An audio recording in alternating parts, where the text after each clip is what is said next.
অনেক সময় জানো তো আমার না এইরকমটা হয়, রাতে একদম পেট ভরে খেয়ে দিয়ে ঘুমাই, কিন্তু রাতে যখন মুভি দেখি বা কিছু একটা কাজ করি মোবাইলে অনেকটা রাত হয়ে যায়, তখন কিন্তু আমার অনেকটা খিদে পেয়ে যায়।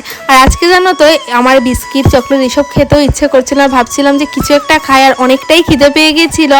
আর রাত কিন্তু তখন প্রায় 12টা মতো বাজে, তাই ভাবলাম কিছু একটা বানিয়ে নিয়ে। কি আর বানাবো, 2 মিনিটে তো এই ম্যাগিটাই হয়, তাই না?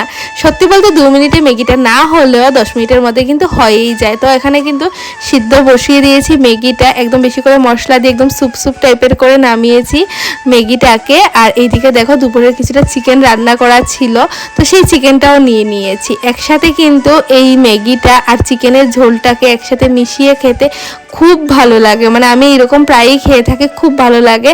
তার মধ্যে আরো অনেক কিছু দিয়ে খেলেও ভালো লাগে, তবে রাতের বেলা তো এত কিছু আর নেইনি। আর সত্যি বলতে এই শীতের রাতে এরকম গরম গরম ম্যাগিটা কিন্তু খেতে বেশ ভালো লাগছিল। তোমাদেরও কার কার আমার মতন রাতের বেলা এরকম খিদে লেগে যায় অবশ্যই কিন্তু তোমরা জানিও। তো চলো টাটা।